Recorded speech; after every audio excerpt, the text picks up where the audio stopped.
right, and a very good evening to you. Many thanks. Welcome to Easy Friday. On this day, the 24th day of June, the year is 2022, 46 days to the elections.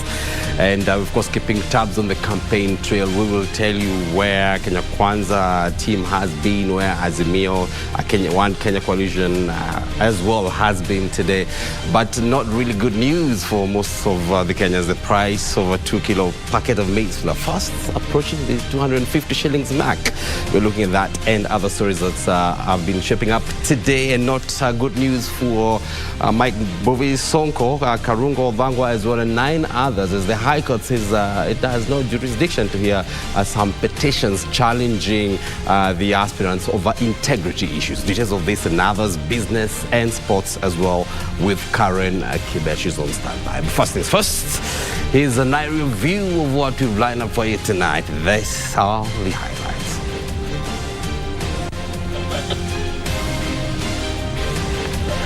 Rising cost of unga, price of a 2-kilo packet of maize flour are fast approaching the 250 shillings mark.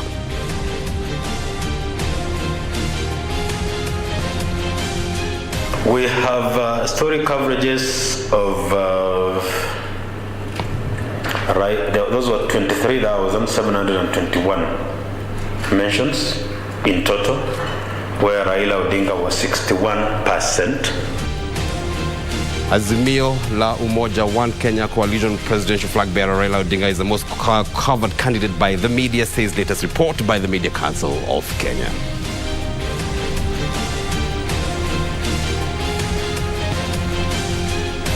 And blessing or bad omen in this week's installment of My Culture, we look at the birth of twins in some Luya sub-tribes.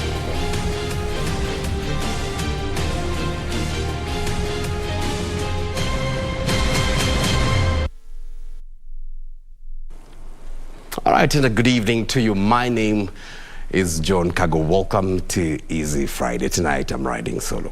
Now, the price of a 2-kilo packet of maize flour is likely to cross the 250 shillings mark soon if the government does not resolve the paperwork standoff at the Namanga border point to facilitate importation of maize through Tanzania. The United Grain Millers Association chair, Ken Nyaga, says hundreds of trucks carrying maize from Malawi, Tanzania and Zambia are stuck at the Namanga border post, and the increase of local maize exports to South Sudan has worsened the maize availability here in Kenya. This story begins our coverage tonight on Easy Friday. The retail price of maize flour has risen to a record high, with a 2-kilo packet cross the 200 shillings mark.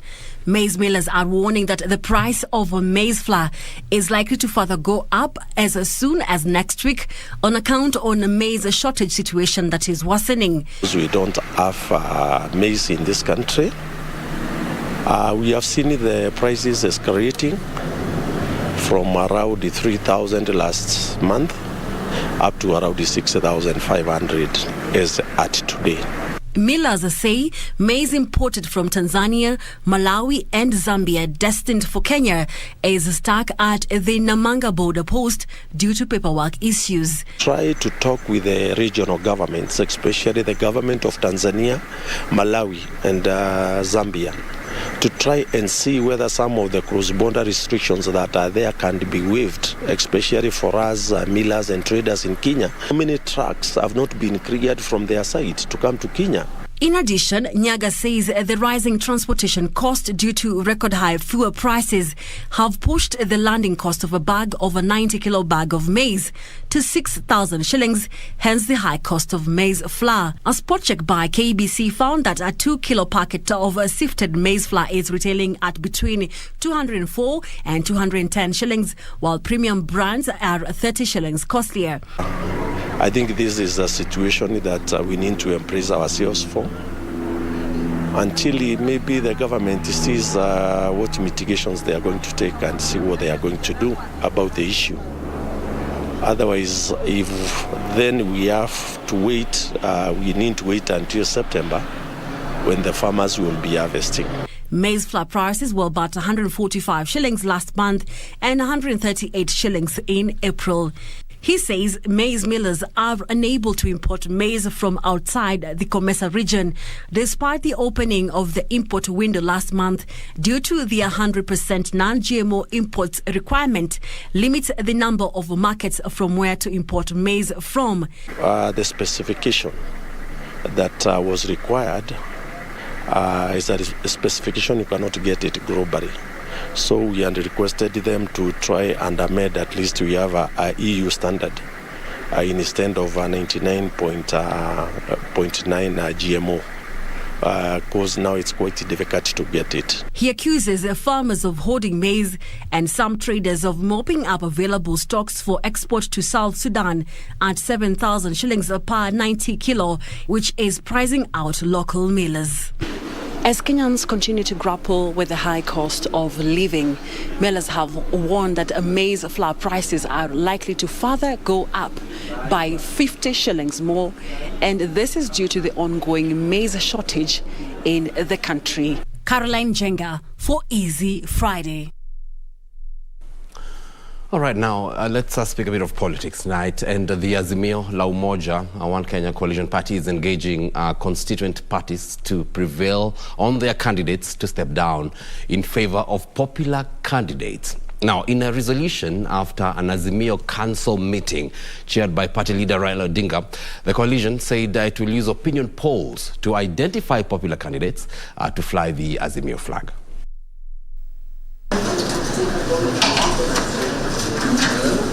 The Azimio Council convened on Friday morning under the chairmanship of party leader Raila Odinga, given that the chair, President Uhuru Kenyatta, is in Rwanda for official duties. After about 3 hours, the council resolved to engage its National Executive Council and the Raila Odinga Campaign Secretariat, tasking it with the role of combing through the just published voters register. Noted that the 2022 voters register has now been published in the Kenya Gazette, and directed the National Coalition Executive Committee together with the Presidential Campaign Secretariat to interrogate the data further and report their observations back to the Council by 28 June 2022. Exuding confidence that the party leader Raila Odinga would win the August elections, the party called on its supporters and candidates to conduct themselves peacefully during the campaigns. But the biggest elephant in the room was the identification of a single candidate to fly the Azimio flag as the party seeks to ward off stiff competition from their Kenya Kwanza counterparts. Using opinion polls, the party has started reaching out and engaging constituent political parties with a view of some candidates dropping out of a race in favor of more popular ones. Discussed and approved a strategy to synergize the strength brought by each party to the coalition by rationalizing and harmonizing candidates in all elective positions, and mandated each constituent party to implement the strategy. Nairobi, Mombasa, parts of Mount Kenya and Nyanza, as well as Ukambani, are some of the areas identified for the stoppage of friendly fire. Already, NAK party leader Charity Ngilu has dropped her bid for re-election in Kitui in favor of Wiper's Julius Malombe. Legal questions, however, abound on the complexities of prevailing on candidates to drop out of a race 1 month to the election and having been cleared by the IEBC. Kenya is a multi-party democracy, and the vibrancy of the judiciary is going to be tested on what criteria the party can withdraw a ticket and on what criteria somebody can challenge the party's decision. The Azimio agenda is likely to hit a serious legal dynamite on how to navigate that matter. John Jacob Curia, Easy Friday. All right, now the Kenya Kwanza Brigade Friday toured the coast region to popularize its bottoms-up economic model. Deputy President William Ruto, who is the United Democratic Alliance presidential flag bearer, campaigned in Mombasa Taita Taveta and Kwale counties, where he defended his development track record displayed in infrastructure, health and education in the region. The leaders rallied the people to vote for Kenya Kwanza affiliated candidates, saying the high cost of living and fight against corruption will be prioritized if they are elected to office.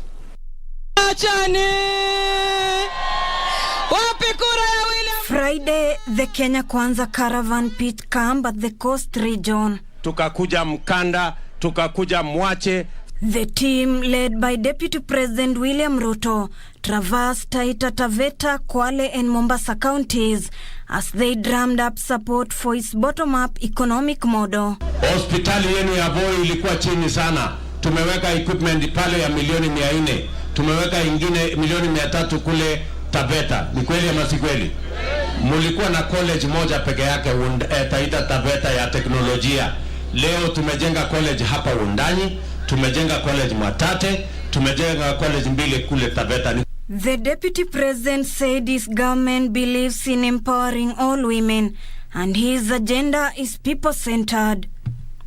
He said if elected, his first 100 days in office will see a transformation where citizens will not pay hospital bills, but the National Hospital Insurance Fund will cater for that. Tutaweka bima ya afya ambayo itamfanya kila Mkenya awe na bima ya afya. Utaenda hospitalini, utibiwe na uende nyumbani bila ya kuulizwa pesa yoyote. Leaders accompanying Ruto faulted the government for the high cost of living in the country.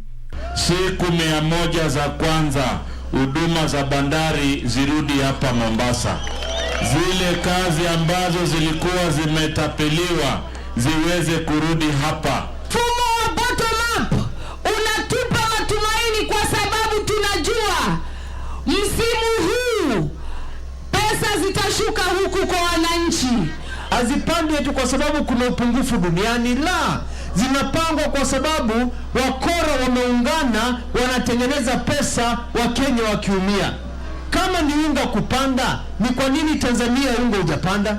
Ni kwa nini Uganda unga hujapanda? Ni kwa nini Rwanda unga hujapanda? Musalia Mudavadi, who was in Lamu County to drum support for Kenya Kwanza, promised to fight the ghost of corruption once the alliance ascends to power. All these programs that have been put in place in a hurried manner, and they have made us incur huge debts, huge public debts. Tutakuja kuhakikisha kwamba auditor anaziangalia, kwa sababu tumeona hiyo ni njia ya kufuja pesa kutoka kwa mwananchi. Ruth Wamboi reporting for Easy Friday. All right, now let's cross over to the corridors of justice, where the High Court has declined jurisdiction to hear 9 consolidated petitions challenging aspirants with questionable integrity issues. A 3-judge bench comprising Justice David Wajanja, Chacha Muita and Mugore Thande noted that the petitioners jumped the gun. Such disputes should be filed and determined by the IBC before the High Court is brought in. This and more from the courts. In the judgment, the court found that petitions relating to the nomination process of Mike Sonko, Paul Thango and Samuel Arama are premature and therefore declined to hear or determine them. The court further said, since the Dispute Resolution Committee process had been invoked, it must be allowed to run its course. This comes as Sonko and Thango remain barred from vying in the upcoming polls. The court has rendered itself and said that the petition were prematurely filed, that the petitioner should have gone to court after the IBC has dealt with the eligibility question of the governor. But fortunately, the IBC has already now exhausted its position.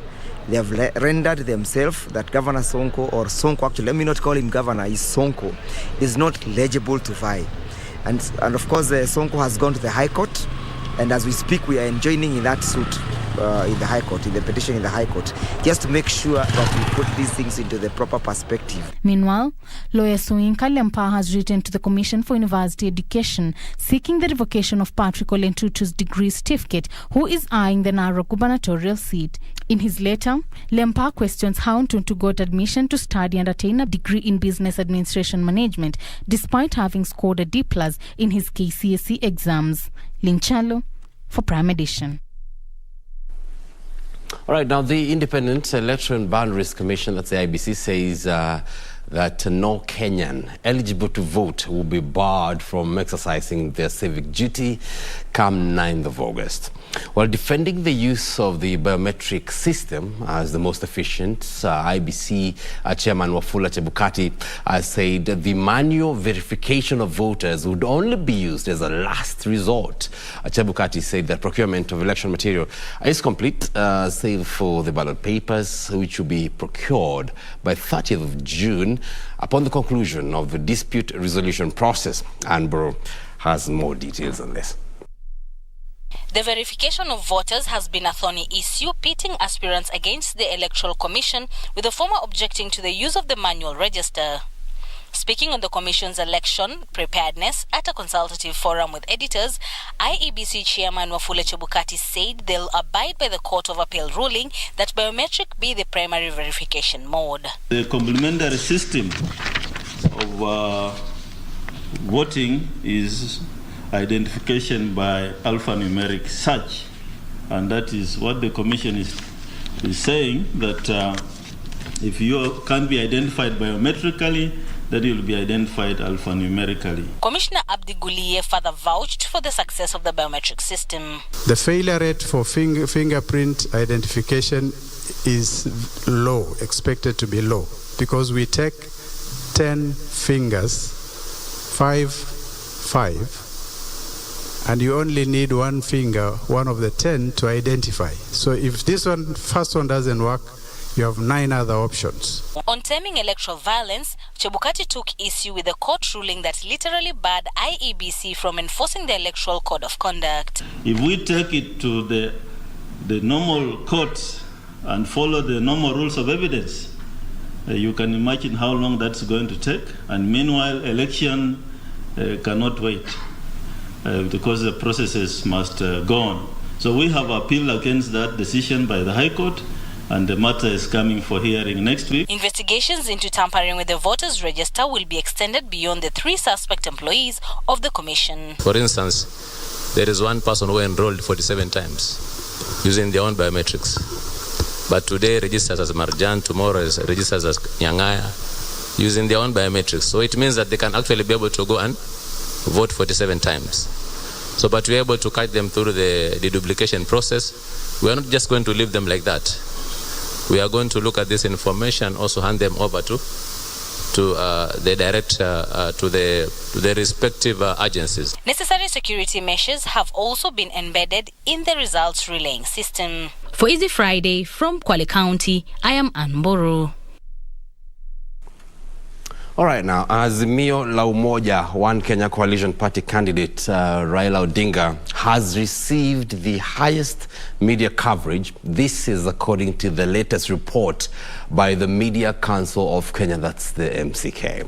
The media monitoring report findings that covered a period of 3 months, that's between the 1st of April and early June, also reveals improved coverage of Kenya's 2022 general election campaigns compared to the year 2017.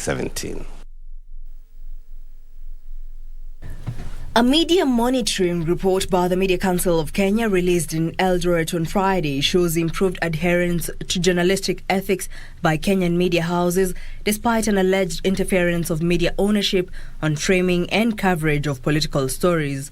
The report covering April to early June 2022 shows drastic decrease in breaches to the Code of Conduct for the practice of journalism in Kenya. On the flip side, however, the reporting by both the mainstream and community radio stations on both national, county and regional politics was skewed in favor of regional politics. Radio remains the biggest dispenser of political news with a 62% coverage. Television continues second at 27% and print is rated third at 11%. The report also indicates that social media platforms are mostly used to spread disinformation and misinformation. The report notes an increased coverage of the Kenya Kwanza coalition following earlier concerns by the side of unfair coverage, in some cases overtaking the Azimio la Umoja One Kenya, particularly on the radio platform. You go then towards the very end, the numbers up, you can see almost every candidate is up, but Raila is above, then we have Ruto, then we have Jimmy and Jiggy, yes, and then we have others. That is the clearance debate. So most of the, like you see, Raila, Ruto, and Jimmy and Jiggy, they are the ones who made news, and they stuck around the news for a while. However, overall, the Azimio la Umoja One Kenya candidate Raila Odinga leads in media space consumption, followed by Kenya Kwanza coalition flag bearer William Ruto. We have story coverages of those were 23,721 mentions in total, where Raila Odinga was 61%. William Ruto was 38.2%. George Wajakoya 0.5%, and David Mwaure 0.02%. Media Council of Kenya Chief Executive Officer David Omoyo said the council has noticed interest in issue-based reporting, but calls for more efforts by the media and political players. All right, it's time for us to take a breather right here on Easy Friday. More news lined up for you. We're looking at election security. I also need to let you know that mental health counseling units will be rebranded to wellness centers. That's on mental health coming up. And later on My Culture, we look at the birth of twins in some Luya sub-tribes. Is it a blessing or a bad omen? Details when we return. This is Easy Friday. And Wangeshi is our sign language interpreter. We're back in a moment.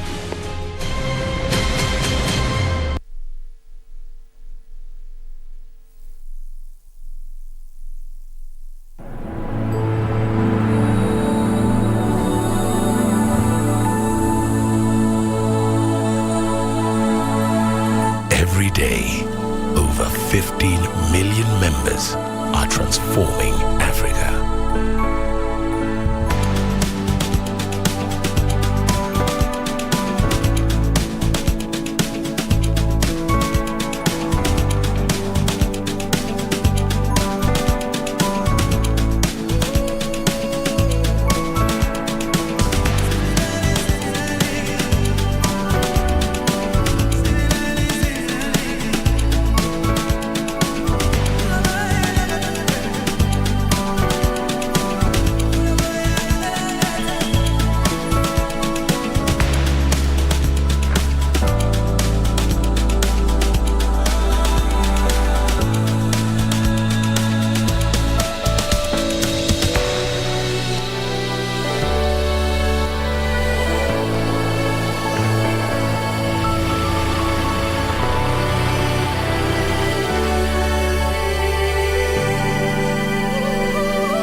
members, empowered to learn, to create, to grow, to harvest, to lead, to dream. Equity. Karibu member.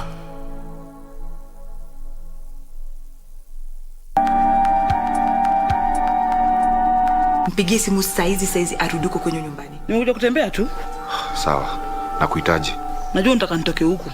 Mwanamke kutoka asubuhi arudi saa 6 usiku. Usiku saa 8 usiku. Ndugu yangu anakaa anakula anapikiwa na nani? Please tell me the truth. Sikudanganyi na kuambia ukweli. I've been trying to tell you what I want for the longest time and you've not been listening. So I've decided to do things my way. You're not staying here anymore. Nakatu kiangalia nikinyanyaswa hivi na Christine. You can wait for him outside the gate, you go together. I didn't know my marriage would get to this. Amuzi na accommodate for today, alafu kisha asubuhi niamke nikienda. Itakuwa ngumu. When you were with Mark, he used to hate you, right? Peter na kuchapa.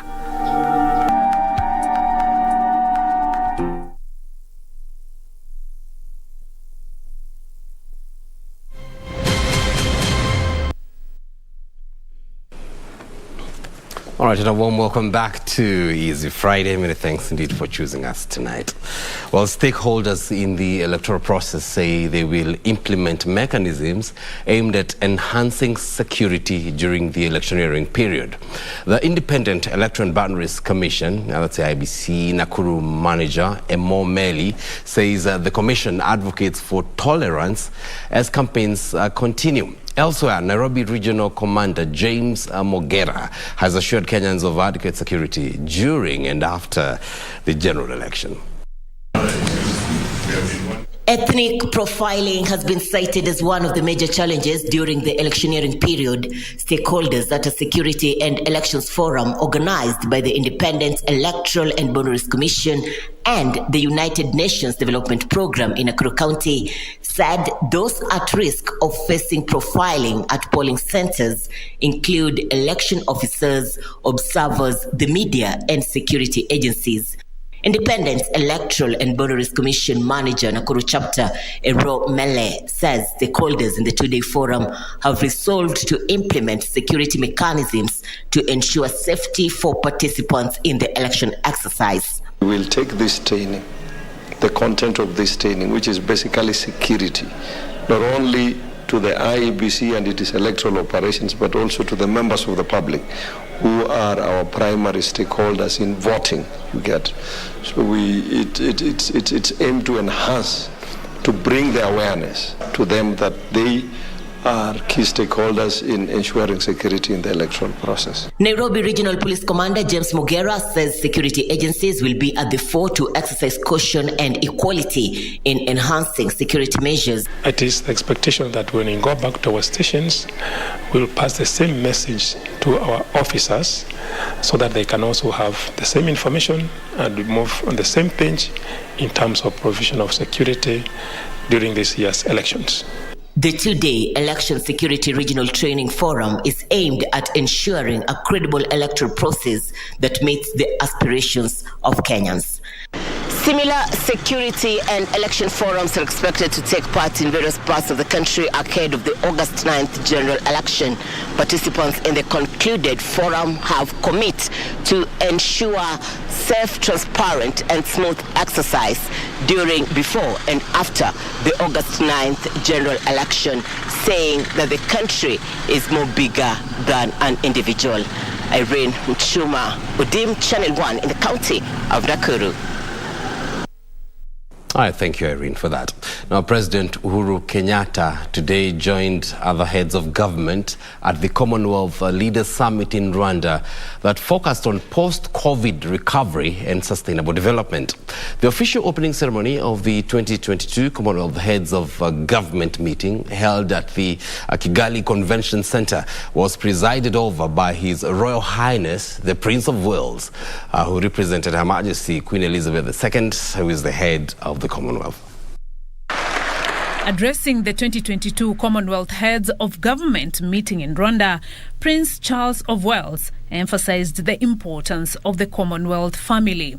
United Kingdom Prime Minister Boris Johnson noted the developed world had an obligation to help members of the Commonwealth to cope with the global challenges, including climate change and food security.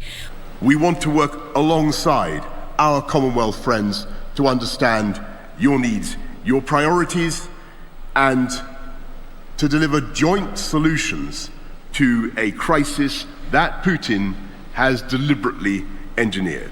On the promotion of education for the girl child, Johnson reported that the UK's initiative of £212 million for the Girls' Education Challenge, announced at the last summit in London in 2018, has been implemented in 11 Commonwealth countries. We need to empower them to play their full part in the economy when they leave school, so the UK is funding the She Trades Commonwealth programme, which has already helped over 3,500 women-owned businesses to become more competitive and generate more than £32 million worth of sales. Host and incoming Commonwealth Chair in Office, President Paul Kagame of Rwanda, paid tribute to Her Majesty Queen Elizabeth II for championing the growth both in number and the scope of the Commonwealth family over her 70 years of service. The Commonwealth we need is on the front lines of global challenges, not on the periphery, watching events unfold. Our special strength is to bring issues into focus that we might otherwise be overlooked. Later, President Uhuru Kenyatta attended the executive sessions 1 and 2 of the summit, where the leaders deliberated more on the priorities of the Commonwealth and re-elected Patricia Scotland as the Secretary General. Beatrice Gatonyengetich, Easy Friday.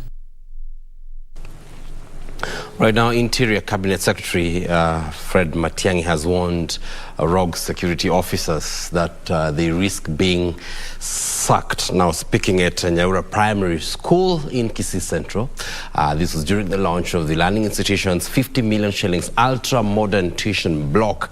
Matiang'i criticized an incident to which some area security agents allegedly condoned commission of a felony. He directed the area county commissioner to investigate and file a report on the same, with a view to holding to account the officers implicated. Education Ministry CS Professor George Magoha challenged the stakeholders to support the government's efforts of putting up CBC classrooms through other initiatives. Hatuwezi kushiriki katika mambo ambayo inadhuru watu wetu. Eti watu wanaibiwa, sisi ndio tunaenda kuuliza watu wanaibia watu wetu. Tuende kufuatana nao mahali wanaenda usiku zijini, wapi wanakutana. Mahali tunawakuta kama wanafunja sheria, sisi ndio tunatakiwa kuchukua hatua. Mheshimiwa Rais wetu ni mambo ametuagiza rasmi na kamili vile tutafanya. We will not accept that. Our job is not to protect rogues. Kisii County, Nyamira was the first to complete the CBC classrooms 3 months ago. 100%. Kisii County completed 6 weeks later. 100%. But I'm very proud that we have looked at these classes, we have inspected them, and countrywide, the Nyanza region as a whole completed about 4 weeks. All right, now traders in Embu town are counting losses after their market stalls were burnt down. This was during an altercation between border operators and police officers near Kiritiri stage. Sources within the market, however, indicate that the fire could have emanated from tear gas canisters lobbed by the police towards the demonstrating operators. A county fire engine that responded to the fire incident was pelted with stones and left the scene with punctured tires. Tension is still high, with business operators opting to close their businesses. The border operators were protesting against alleged harassment by the police, and Mogoka traders, who they accuse of abetting motorcycle theft in the area. A security meeting held between officers, Mogoka traders, and the border operators is yet to solve the issue, with some operators accusing the police of arbitrarily arresting them despite them having been to the meeting, which was convened by the Deputy County Commissioner Masiga Tobu at the DCC Embu West offices.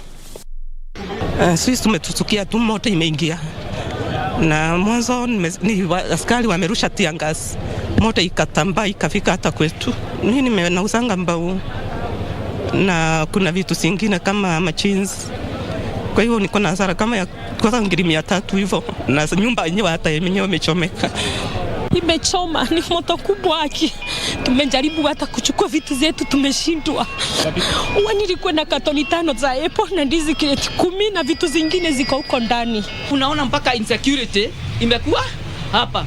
So ningeomba tafadhali the county government inaweza punguza dhuru kupatia hawa nafasi nyingine waje wafanyie pahali yao mahali pengine, sababu hii space ni dogo sana.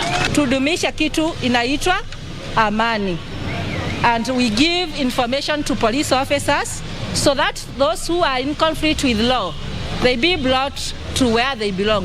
Sisi tutachukua wahalifu kama wahalifu.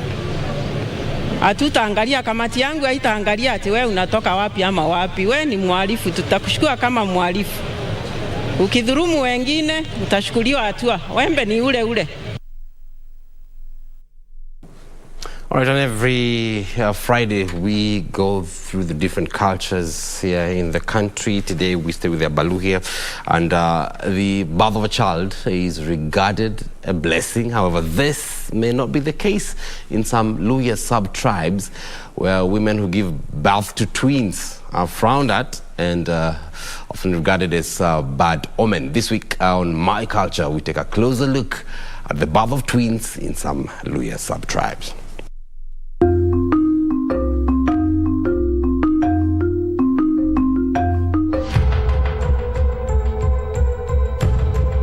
Six years ago, life took a turn for Jasmine, not her real name. This is after she gave birth to twins. After bringing the twins home for shaving as culture dictates, no one was ready to receive her. Watoto, mama ndiye alinyoa kama mamazo miezi 4. Majina akakataa, kaniambia mimi mwenyewe niweke. Hata ndio mimi nikaitako tu ya kimila, kama huko kwetu tumezoea twins. Huyu anaitwa Mwana, huyu anaitwa Mdogo. Mdogo ndiye anaitwa Mdogo. For many communities, the birth of a child is a blessing. However, in this case, the birth of the firstborn twins was neither celebrated nor welcomed. It was seen as a curse. For Jasmine, this was a devastating time in her life.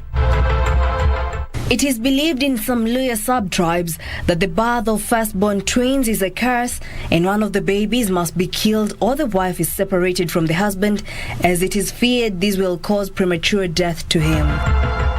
Jasmine fought hard to keep both babies alive. Walikuwa wamefinya mtoto paka hapo kamefura. Wizi. Mtoto akipumua. Mimi niliweka nduru paka watu wakaja. Walinichapa. Alinichapa na si eti bwana hakukuwa, alikuwa hapa. Kaniambia usipokubali Kenya wazazi wangu anaamua utakaa. She recalls how she almost lost her sons, now age 6, due to what she terms retrogressive traditions that do not allow twins to live. Kuna mtoto mmoja hapo alininyang'anya. Nikafuata mama wamefungia kwa room. Hiyo siku nilipigwa na baba mweupe, mama mweupe plus mashemeji zao. Wameninyang'anya mtoto andaka waue, ati kimila ya Waisuha wanaua mtoto. Wanaona venye wanatoka wawili. Huyu wa pili mwenye anafuata ndakana wamuue ndio uishi. Sasa venye nilikataa hiyo kitu ndio janzi kazi hapo kusumbuliwa. Jasmine, who still had to live with her husband, was in a dilemma. With time, the children became aware of the obtaining situation. Watoto washaokopa, wanaenda wanacheza, hata wakitaka kucheza wataenda tuko barabara na matairi. Mama, si wataweza tuwekea sumu. Baba yao akiingia, akifika hapo kwa gate, anatakana kuwa ameanza kuchapa watoto. Protecting her children has become her first duty every day. Nishaokopa. Kwa shule na upelekanga asubuhi. Wanarudi saa 9. Lakini watanipata tu hapo. Nifanye shughuli zangu mchana, watanipata tu. According to a section of the Abaluya elders, the tradition is not practiced across all the sub-tribes. The elders say that the practice is considered outdated and other measures have been introduced to counter the practice. However, until herbs are administered to the mother and her children, they are not allowed to interact with others. A concoction of herbs is administered to cleanse the mother and welcome the children into the family. At the same time, the mother to the twins is not allowed to consume any food from the family until she is given traditional herbs to immediately avert the death of one child or one of the parents. In some instances, they perform a rite which involves stealing food from the neighbors. This is the first meal that ought to be served to the mother after the delivery of twins. Lazima hawatakula chakula cha shamba hiyo mara hiyo ya kwanza. Watatumia kwenda kuchuna mboga kwa shamba ya mtu mwingine. Yani watumie kama wizi, mwenyewe asijue. Mwenyewe akijua tena itakuwa na kesi fulani. The mother is then required to breastfeed the babies at the same time. Adding that if one child dies, the other one is not allowed to see the grave and should not be in the compound, since it is believed one can die if she or he sees the grave of the departed one. Au hata awe mtu mzima, hata sikwa kama mwenzake yuko hapa, hata haona kaburi, atakaa mbali mpaka wamalize kusika na wafunika ya kaburi, ndio huyo mtoto akuja kwa boma. Among the Isuka sub-tribe, the twins are referred to as true children rather than twins. However, in the advent of modern religion, the practice has been termed as outdated and retrogressive, with the community resorting to the use of herbs. Kuondoa hiyo miko fulani na naweza ishi. Wasipofanya hivyo, walikuwa na nia kusema huyo mtoto, watoto wakikua lazima msasi mmoja atakufa. The elders say the culture of abandoning twins or killing them has no place in present society, adding that in the past, twins or any form of multiple births were regarded as taboo, and one of the babies had to be killed in a ritual meant to appease ancestors. Katika maofisi ama katika manyumba za kina watu wananyonga watoto makusudi, ni watoto ambao wana mila mbaya ama wamesaliwa kwa upaya, wanaweza uwa jamii yote. Tunaomba serikali ichukue hatua iwezekanavyo, hii familia ijue kwamba sheria inasema nini kuhusu mtoto ambaye amesaliwa. Mambo ya mapacha na kuuawa hatutakubali. Wasipofanya miko, huenda mtoto mmoja ataaga au huenda msasi mmoja ataaga. Kwa hivyo lazima wafanye mila. However, the elders say twins are still considered a curse among some Luya sub-tribes, but rituals are done in secrecy. Reporting for My Culture, I'm Jackie Wambiru.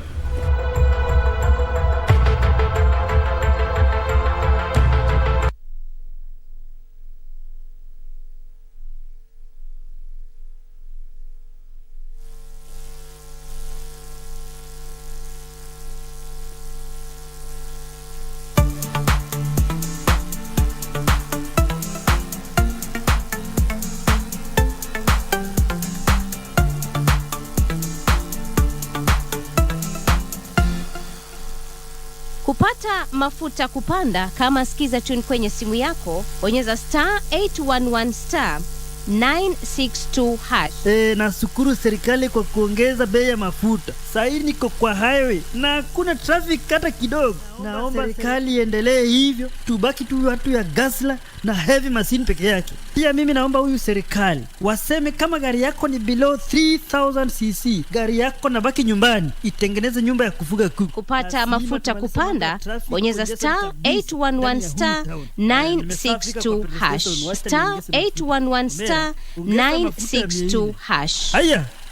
Kwa miaka 10 sasa, stesheni uipendayo ya Kimeru, Mwago FM, imekuwa nawe ikikuburudisha na kukuelimisha. Hatungekuwa hapa kama siyo nyinyi mashabiki wetu, na ndiyo maana Mwago FM imeandaa roadshow kali ya kuwashukuru na kujumuika na wasikilizaji wetu. Tarehe 24 Juni, msafara wetu utang'oa nanga mjini Chuka na kuelekea maeneo ya Chogoria, Keria, Magutini, Kadhwana, Tuyai, Marimanti na kumalizia Mukodhima. Jumamosi tarehe 25 utapitia Nkobo, Meru Town, Kianjai, Mudhara, Kangeta, Maua, Lare, Mutuati, Kiengu miongoni mwa maeneo mengine. Jitokeze ukutane na watangazaji wa Mwago FM na upate burdan safi kutoka kwa wasanii kama vile Kabao wa Sikukuu, Frida Mujundo na wengine wengi. Hii itakuwa sherehe kubwa ya kuadhimisha miaka 10 ya Mwago FM. Usikose.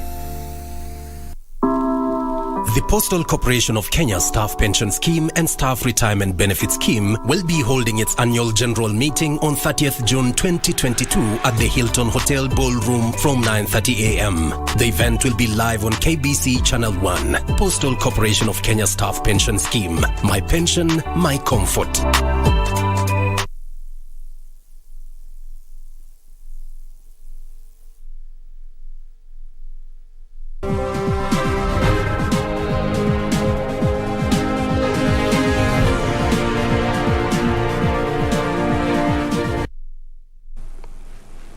All right, and it's a shift of gears now. We speak business. I'm not handling that tonight. Betty Kiptum is here. Betty, good evening. Good evening to you, Kago. Thank you for handing it over to me. Time now to do the business news.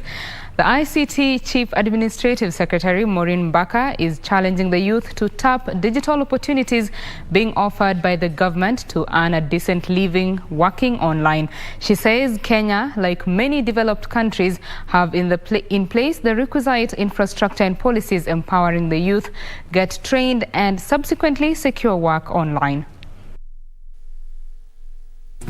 The Ajira Digital Program focuses on creating an environment for work generation and skills development to meet the demand and supply side on job creation. The Ajira Digital Clubs has been rolled out at institutions of higher learning to equip students with the necessary ICT skills to secure online work. Today, ICT Ministry officials were at Dedan Kimathi University of Technology in Nyeri, where ICT Chief Administrative Secretary Maureen Mbaka said that the government has rolled out several programs to promote the highly needed ICT know-how. Therefore, the ICT Ministry, through the Ajira Digital Program, is working hard with our partners to reach out to young Kenyans everywhere, both in and out of colleges, urging them to aggressively grab these opportunities that the program offers to enhance their skill set and subsequently earn a decent living through working in the digital and digitally enabled jobs available within the digital workspace.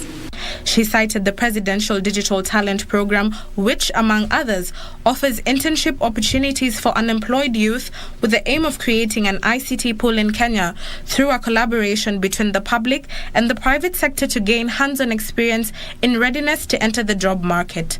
In 2022, we onboarded cohort number 6, who are almost completing their internship period, and I'm happy to report among the best performing are graduates from Dedan Kimathi University.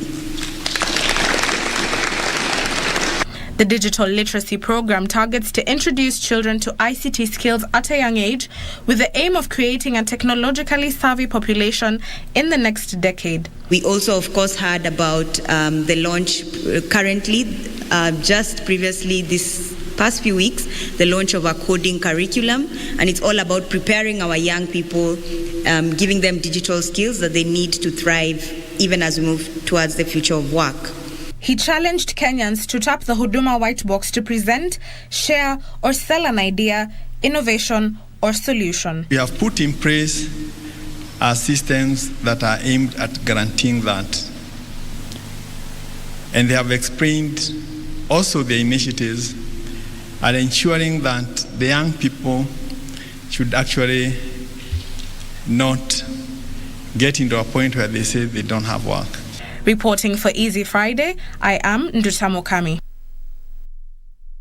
Now, the 24 billion shillings Dongokundu bypass is 56% complete with a commissioning date of 2024. Transport Cabinet Secretary James Macharia says the Treasury has released funds to accelerate a project that seeks to connect the south and the north coast. Macharia has further said the government will spend 2 billion shillings to revamp the commuter rail system in Mombasa to connect to the standard gauge railway. The government is undertaking various multi-billion shillings projects at the coast in a bid to improve the face of the region and attract investors. Though some projects like the standard gauge railway and the expansion of the Mombasa port are complete, more than 1 trillion shillings have been spent to revamp infrastructure at the coast. Transport Cabinet Secretary James Macharia says the 1.5 kilometers Makupa Bridge is at 85% complete, which is expected to restore Mombasa as an island county.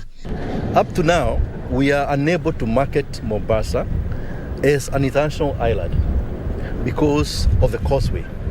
Water does not flow around the island of Mombasa. By doing this bridge, water will be flowing around the city of Mombasa, and therefore we can market it from end of next month as one of the internationally recognized islands. This will bring more tourists to the city of Mombasa. It will create more jobs. Treasury has also released funds for the compensation of Phase 2 of the Dongo Kundu bypass, which seeks to connect the north and south coast. The Dongo Kundu project involves the building of an interchange at the Likoni Lunga Highway and the construction of 2 bridges, one at Mwache extending 660 meters and another of 1,440 meters at Mteza. We've done the inspection. It is now 56% complete. One of the key bridges, the Mwache Bridge, is now 90% complete. To ease connectivity in Mombasa County, the government has set aside 2 billion shillings to rehabilitate the commuter rail that will ferry passengers from the SGR terminus to Mombasa Island. We should have finished this project about 4 months ago. There was a bit of delay because of what I've just said about moving of utilities. But now I'm glad that it's almost complete. One side is already functional. And more importantly, we have also made provision for pedestrians. Construction works at the Changamwe-Jomvu interchange is at 95% and is set for commission next month. Now for Kwanjovu to Mariakani, we had a few challenges. We got committed funds from our financiers, but there were issues of PAPs, the project affected persons, who had to be compensated, and took a bit of time to do the audits. The government has also awarded another contractor to expand the Nyali Mtwapa dual carriageway, a project that had stalled since last year. If you look at the general infrastructure, like the Dogokudu bypass, also known as the Southern bypass, you go to the side of Portrees, you drive along that road all the way to Miritini station, you can see the transformation of this city. And indeed, we are very proud. The government has prioritized to fast-track the completion of such mega projects that will be a game changer economically for the county of Mombasa. Juni Karisa Mbele for the Easy Friday. Thank you, Juni Karisa. Now, construction of the multi-billion shillings Taita Taveta Exports Processing Zone is expected to start later this year. The zone, set on 240 acres of land, is expected to spur industrialization in the coastal county. Taita Taveta County Governor Granton Samboja has said the government will construct vertical infrastructure before opening the zone to local and international investors.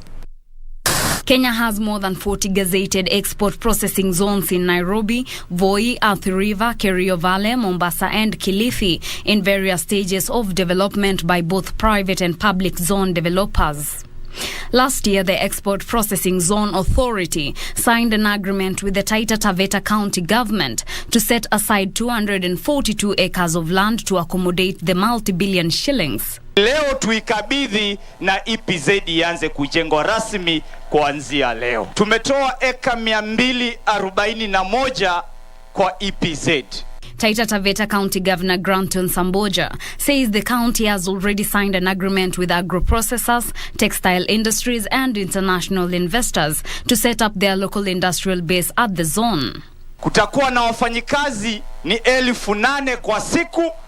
Industries ambazo zenye zimewekwa au zimepewa kipaumbele ni agro-processing, textiles na international investors. Samboja says the export processing zone will create over 8,000 jobs and increase the county's revenue.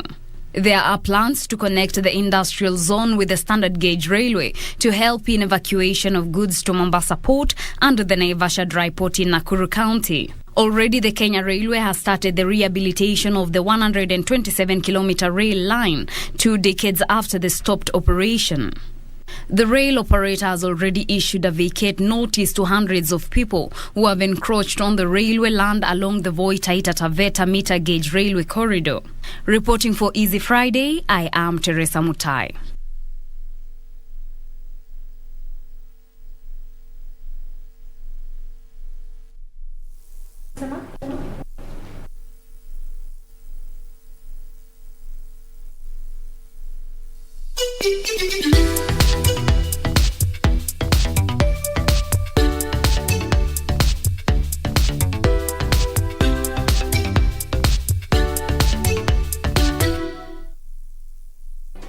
Do you have a news story to share with KBC? Get in touch swiftly on email news@kbc.co.ke or call 0723-892-654 or 0734-780-124. Top sports attractions on KBC Channel 1. In July, Kenya Morans face off against the DRC, Egypt and Senegal in the FIBA Basketball World Cup African qualifiers in Alexandria, Egypt from 1st to 3rd of July 2022. Also in July, Kenya plays South Africa in Rugby League test matches in Nairobi with a return fixture set for October. Still in July, watch the World Athletic Championships from 15th to 24th July live from Oregon, USA, as Kenyan athletes seek glory. Followed by the 22nd Commonwealth Games from 28th July to 8th August, live from Birmingham, England. In August, join our coverage of the World Athletics Under-20 Championships from the 1st to 6th of August 2022 from Cali, Colombia. Then, in November, catch the World Half Marathon Championships on 13th November from Yangzhou, China.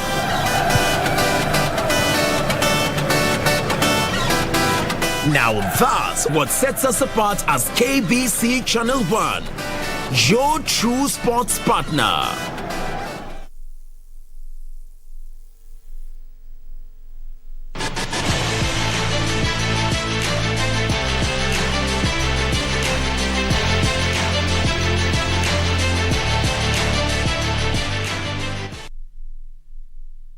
Well, it's now time to do the sports news, and it is not me who is doing the sports news. It's Karen Kibet who is on the other side of the studio. That was it for the business news. My name is Betty Kiptum. Do have yourself a lovely night. Karen? Thank you, Betty, for keeping us up to speed with the latest in the world of business. Let's now delve into matters sports. My name is Karen Kibet. Now, the two-time world champion Hellen Obiri clocked 31 minutes and 50.22 seconds to win the women's 10,000 meters race during the National Athletics Trials at the Moi International Sports Center, Kasarani in Nairobi. Meanwhile, Nicholas Kimeli clocked 13 minutes and 1 second to win the 5,000 meters men's race and joined the qualifying group. Obiri took charge of the race from the onset. The world champion controlled the leading pack that comprised of Sheila Chepkirui and 2019 world champion silver winner Margaret Chelimo. Obiri crossed the line in 31 minutes 50.22 seconds, while Sheila finished second in a time of 31 minutes 50.73 seconds, while Margaret Chelimo completed the podium dash. Nimeona ni vizuri at least kuja kupata the upcoming. Hiyo motivation wakiona Helen ako hapa, huwa wanasiona vizuri. So nimesema sababu ya speed, huwa naenda road races, sometimes I need speed. So nimekuja at least nione fanya mwili iko. In another race, Nicholas Kimeli posted 13 minutes and 1 second to win the 5,000 meters men's race ahead of Jacob Krop and Cornelius Komboi, who settled for the second and third positions respectively. The race was good. You have enjoyed the best. The best was not too tough. It was not sunny. It was so cloudy, humid. So the weather was so perfect. It's allowed me to run very easy today to qualify for World Championship in Oregon. Come next month.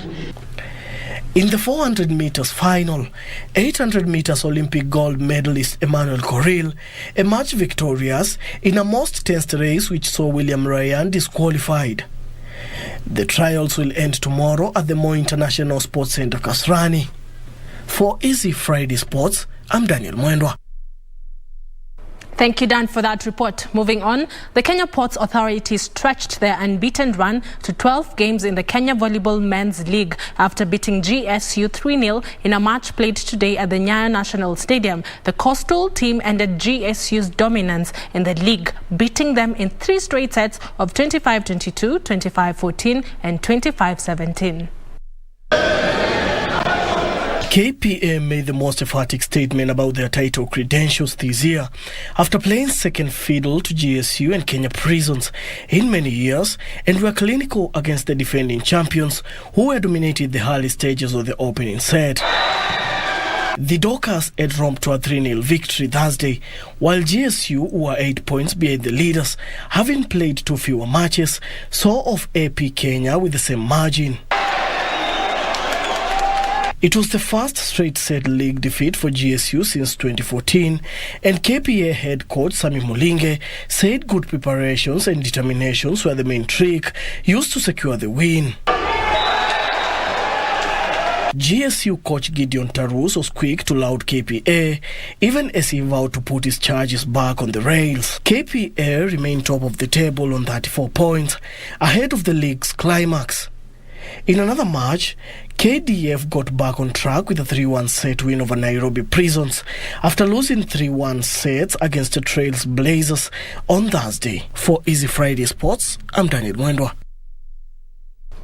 Finnish rally driver Kel Rovanperä capitalized on teammate Sebastian Ogier's late misfortune to lead after Safari Rally Kenya's vicious opening leg today. Now, Rovanperä languished in 11th overall yesterday evening after puncturing a tire on the curtain-raising super special stage, but was immediately into the podium fight on today's Sunday speed tests on the shores of the Great Rift Valley Lake Naivasha. Defending Kenya winner Ogier picked up where he had left on Thursday and led for the majority of the 6 stages. He was briefly overtaken by teammate Elfyn Evans in the morning, but moved back in front in the afternoon opener when the Welshman suffered a puncture. The rally enters its 3rd leg tomorrow in Naivasha.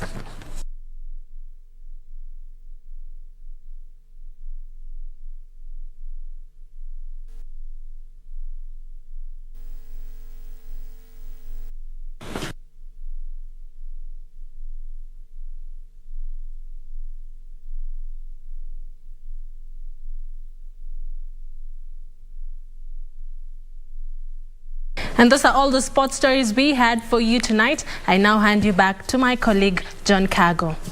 Thank you so much, Karen, and much appreciated for that. Speaking about the rally, in